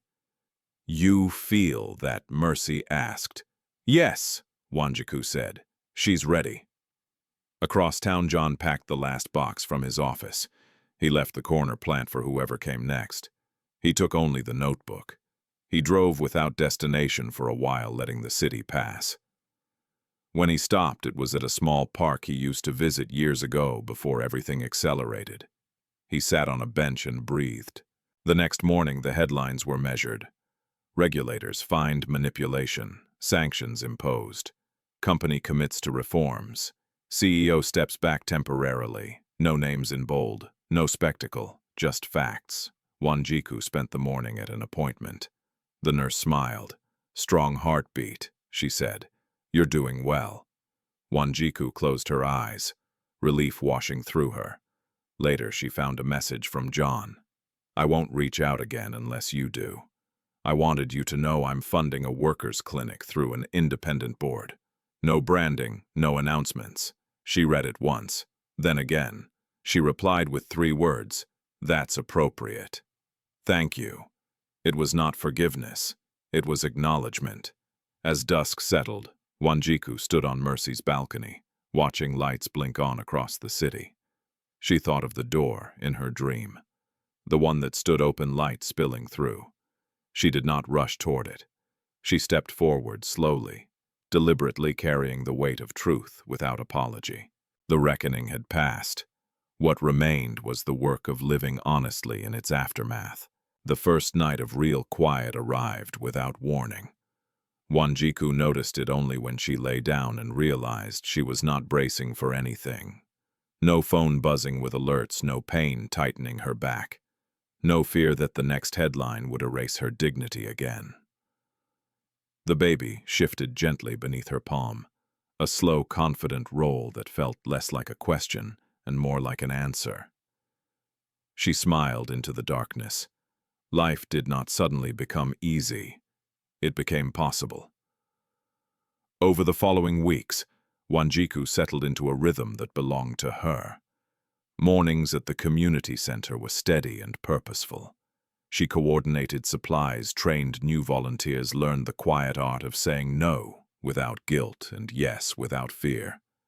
The women there did not ask for her story. They shared their own. In those exchanges, recipes swapped worries, voiced laughter breaking out.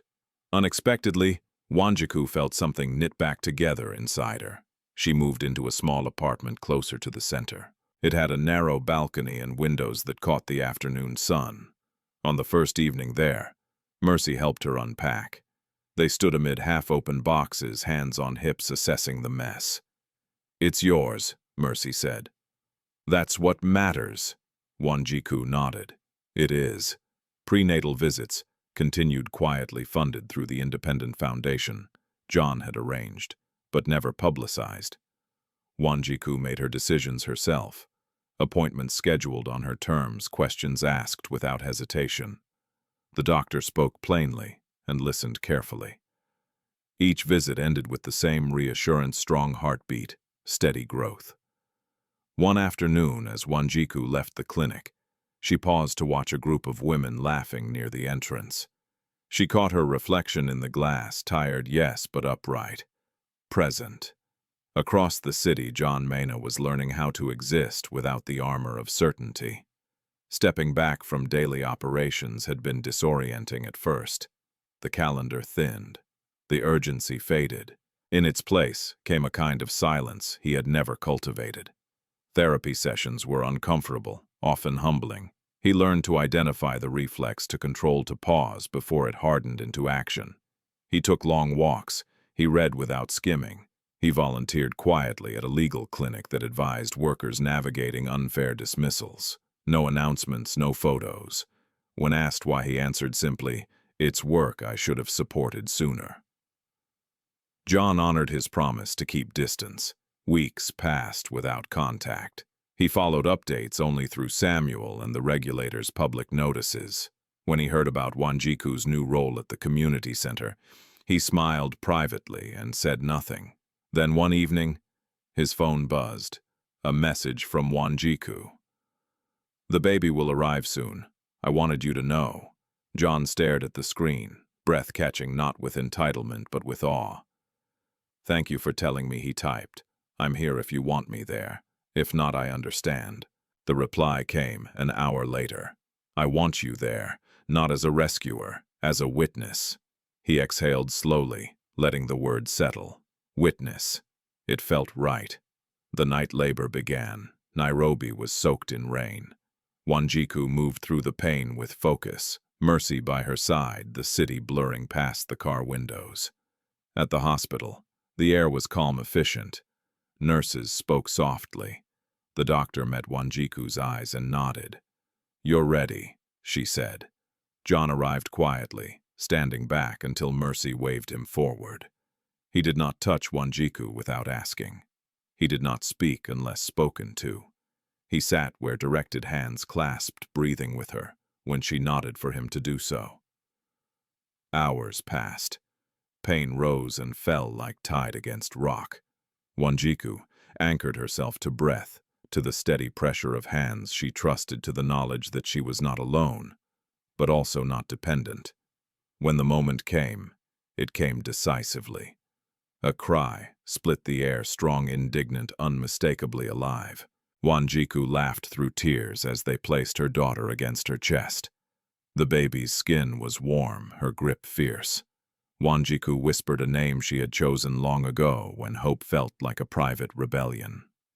Amani, peace. John watched from a step away, tears sliding unguarded down his face. He did not reach out. He waited. "Come," Wanjiku said, tired and smiling. "You can see her." He stepped closer, reverent. He looked not with ownership, not with relief, but with gratitude. "She's beautiful," he said softly. "Yes," Wanjiku replied. "She is." The days that followed were tender and practical. Feeding schedules, paperwork, short walks in hospital corridors. John stayed nearby, leaving when asked, returning when invited. He learned the cadence of showing up without taking over. When Wanjiku brought Amani home, the apartment filled with a new soundscape, soft cries humming the rustle of blankets. Mercy came and went. Women from the center sent food. Life expanded to hold them. One afternoon, John stopped by with a small envelope. "I won't open it unless you want me to," Wanjiku said, raising an eyebrow. "It's not for me," John replied. "It's for her.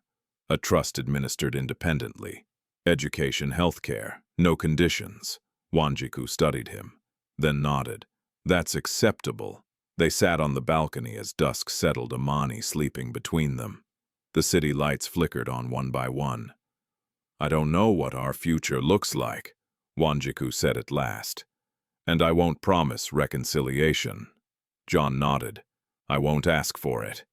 What I can promise," she continued, "is honesty, and boundaries, and time. I can do that," John said, "as long as it takes." They sat in companionable quiet, the distance between them measured and respectful. Weeks turned into months. The foundation expanded quietly, partnering with clinics, funding, reporting systems, training managers. Wanjiku accepted a leadership role at the community center, shaping programs that protected women when systems failed them. She spoke occasionally, not as a spectacle, but as a practitioner about dignity and process and the cost of silence. John continued his work changed by it. He did not reclaim the old pace. He chose better questions. One evening as Wanjiku rocked Amani to sleep, she reflected on the arc of it all, the humiliation, the exposure, the slow, deliberate rebuilding. Justice had not arrived as a miracle. It had arrived as procedure, as testimony, as listening rooms and patient work. Healing, she understood now, was not the erasure of pain. It was the integration of truth. She looked down at her daughter and smiled. "We're here," she whispered, "and that's enough." Outside, Nairobi moved on, imperfect, vibrant, alive. And in a small apartment with a narrow balcony, a woman who had once been bowed in public stood firmly in her own life, holding the future without apology. Sometimes life does not break us with a single dramatic blow. It wears us down quietly through misunderstanding, silence, and the slow erosion of dignity. This story reminds us that injustice often hides behind systems that reward speed over care, power over listening. Wanjiku did not lose everything because she was weak. She lost it because the world around her chose convenience instead of truth. And yet, what ultimately changed her life was not revenge nor sudden generosity, but the courage to speak honestly when it finally mattered, and the patience to rebuild without surrendering herself. True justice is rarely loud. It does not always arrive as triumph or applause. More often, it comes through paperwork, testimony, uncomfortable accountability, and the willingness of ordinary people to stop looking away. Healing follows the same path. It is not forgetting the pain nor pretending it never happened. Healing is learning to live fully while carrying the truth, without shame and without hatred. This story also reminds us that redemption, when it is real, does not center itself. John's growth did not come from grand gestures or public apologies. It came from restraint, responsibility, and learning to stand beside rather than above. Real change is not proven by words, but by boundaries respected, systems improved, and harm not repeated. And perhaps most importantly, this story is about quiet strength, about a woman who refused to be defined by humiliation, who protected her child without demanding rescue, and who chose dignity even when the world offered her none. Wanjiku's victory was not becoming powerful, it was becoming whole. If this story moved you, we'd love to hear from you. What part resonated most with your own life? Have you ever had to rebuild yourself after being misunderstood or treated unfairly? Share your thoughts in the comments. Your voice matters here. And if you believe stories like this deserve to be told and remembered, don't forget to subscribe to the channel. By subscribing, liking, and sharing, you help keep these stories of justice, healing, and hope alive for others who may need them today.